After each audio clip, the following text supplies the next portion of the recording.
ನಾಡಪರ ಹೋರಾಟಗಳ ಮೂಲಕವೇ ಜನರಿಗೆ ಬಹಳ ಹತ್ತಿರವಾದದ್ದು ಕರ್ನಾಟಕ ರಕ್ಷಣಾ ವೇದಿಕೆ ಎಂಬುದು ದಿನೇ ದಿನೇ ಅತ್ಯಂತ ಪ್ರಖರವಾಗಿ ಪ್ರಜ್ವಲಿಸುವ ನಿಟ್ಟಿನಲ್ಲಿ ನಾಡ ಕಾಯುವ, ಕಟ್ಟುವ ಹಾಗೂ ನಾಡಿಗಾಗಿ ದುಡಿಯುವ ಯುವಕರಿಗೆ ಸ್ಫೂರ್ತಿಯ ಸೆಲೆಯಾಗಿ ನಿಲ್ಲುವ ಆದರ್ಶ ವ್ಯಕ್ತಿ ಟಿ.ಎ. ನಾರಾಯಣಗೌಡರು.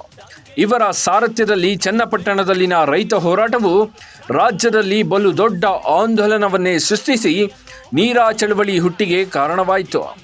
ತೆಂಗಿನ ಮರಗಳಿಂದ ನೀರ ಎಂಬ ದ್ರವ ಪದಾರ್ಥವನ್ನು ತೆಗೆದರೆ ತೆಂಗಿನ ಮರಗಳಿಗೆ ಬಂದ ನುಸಿರೋಗವು ಗುಣವಾಗುತ್ತದೆ ಎಂಬುದು ಕೃಷಿ ಇಲಾಖೆಯಲ್ಲಿ ಅಧ್ಯಯನ ಮತ್ತು ಪ್ರಯೋಗಗಳಿಂದ ತಿಳಿದು ಬಂದರೆ, ಇಳಿಸುವ ನೀರ ಮಾದಕ ಪಾನೀಯವೆಂಬುದು ಸರ್ಕಾರದ ಆಲೋಚನೆ. ಆದರೆ ರೈತರ ಆಲೋಚನೆಯೇ ಬೇರೆ. ನೀರ ಇಳಿಸಿದರೆ ಅದರಿಂದ ತೆಂಗಿನ ಮರಗಳು ಉಳಿದು ತೆಂಗಿನಕಾಯಿಗಳಿಗೆ ರೋಗ ಬರದೆ ಉತ್ತಮವಾದ ತಳಿ ಮತ್ತು ಕಾಯಿಗಳು ದಪ್ಪದಾಗುತ್ತವೆ ಎಂಬುದು ಅವರ ಚಿಂತನೆ. ಈ ನಿಟ್ಟಿನಲ್ಲಿ ಕರವೇ ರೈತ ಪರವಾದ ಹೋರಾಟಗಳನ್ನು ನಾರಾಯಣಗೌಡರ ನೇತೃತ್ವದಲ್ಲಿ ನಡೆಸುತ್ತಿತ್ತು. ಈ ಹೋರಾಟವು ನೀರಾ ಚಳವಳಿ ಎಂದೇ ಖ್ಯಾತಿ ಪಡೆಯಿತು. ತುಮಕೂರು, ತಿಪಟೂರು, ಮಂಡ್ಯ, ಹಾಸನ, ಮೈಸೂರು ಹಾಗೂ ಬೆಂಗಳೂರು ಗ್ರಾಮಾಂತರ ಮುಂತಾದ ಜಿಲ್ಲೆಗಳಲ್ಲಿನ ಅತಿ ಹೆಚ್ಚು ತೆಂಗು ಬೆಳೆಯುವ ಪ್ರದೇಶಗಳಲ್ಲಿ ನೀರಾ ಚಳವಳಿ ಪ್ರತಿನಿತ್ಯ ಹೋರಾಟದ ಹಾದಿ ಬಹುದೊಡ್ಡ ರೀತಿಯಲ್ಲಿ ನಡೆಯತೊಡಗಿತು. ಎಸ್.ಎಂ. ಕೃಷ್ಣರ ಸರ್ಕಾರವು ಮುಜುಗರಕ್ಕೆ ಒಳಗಾಗಿ ರೈತ ವಿರೋಧಿ ನೀತಿಯಲ್ಲಿ ಆಡಳಿತ ನೀಡುತ್ತಿದೆ ಎಂಬುದು ನಾಡಿನ ರೈತ ಸಮುದಾಯಕ್ಕೆ ಮನವರಿಕೆಯಾಗಿ ಹೋರಾಟ ಬೆಳೆಯಲು ಆರಂಭವಾಯಿತು. ಈ ಆರಂಭ ಚನ್ನಪಟ್ಟಣ ತಾಲೂಕಿನ ವಿಠೇನಹಳ್ಳಿ ಗ್ರಾಮದಲ್ಲಿ ನೀರಾ ಚಳವಳಿ ಕ್ರಾಂತಿ ರೂಪ ಪಡೆಯಿತು. ಪೊಲೀಸರ ಮತ್ತು ಜನತೆಯ ನಡುವೆ ನಡೆದ ಹೋರಾಟದಲ್ಲಿ ಪೊಲೀಸರ ಗುಂಡಿಗೆ ರೈತನೊಬ್ಬ ಬಲಿಯಾದ. ವಿಠೇನಹಳ್ಳಿ ಗೋಲಿಬಾರ್ ರಾಜ್ಯದಲ್ಲಿ ರೈತ ಪರವಾದ ಹೋರಾಟವು ಕರ್ನಾಟಕ ರಕ್ಷಣಾ ವೇದಿಕೆಯ ಶಕ್ತಿ ಪ್ರದರ್ಶನಕ್ಕೆ ನಾಂದಿಯಾಗಿ ರೈತರ ಹಿತರಕ್ಷಣೆಗಾಗಿ ಬಹುದೊಡ್ಡ ಜನಾಂದೋಲನವೇ ನಡೆಯಿತು. ಇಂತಹ ಸಂದರ್ಭವನ್ನು ಬಳಸಿಕೊಳ್ಳುವ ದೇವೇಗೌಡರು ರಾಜಕೀಯದಲ್ಲಿ ತಮ್ಮ ಅಸ್ತಿತ್ವವನ್ನೇ ಇಟ್ಟುಕೊಂಡಿರಲಿಲ್ಲ.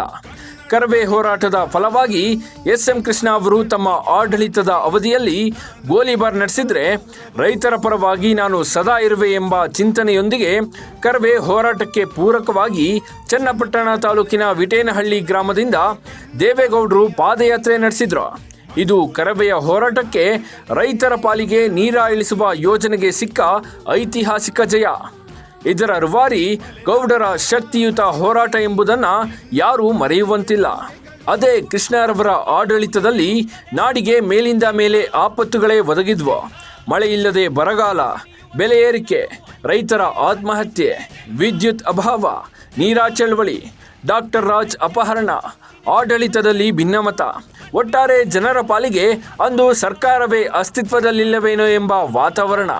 ಇದರ ಜೊತೆಗೆ ರಾಜ್ಯದಲ್ಲಿನ ನದಿ ಪಾತ್ರಗಳಲ್ಲಿ ಹನಿ ನೀರಿಲ್ಲದಂತಹ ಪರಿಸ್ಥಿತಿಯಾಗಿ ಕಾವೇರಿ ಚಳವಳಿ.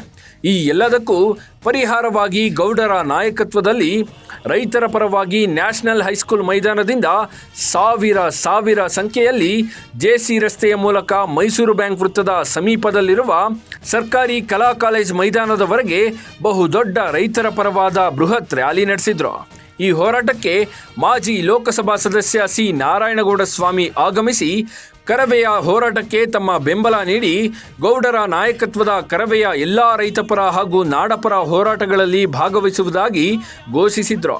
ಇಂತಹ ಹೋರಾಟಗಳ ರೂವಾರಿ ಗೌಡರು ಇಂದಿಗೂ ನಾಡಿನಾದ್ಯಂತ ಸಂಘಟನೆಯನ್ನು ಕಟ್ಟುವ ಕಾಯಕದಲ್ಲಿ ನಿತ್ಯ ನಿರತರಾದರು.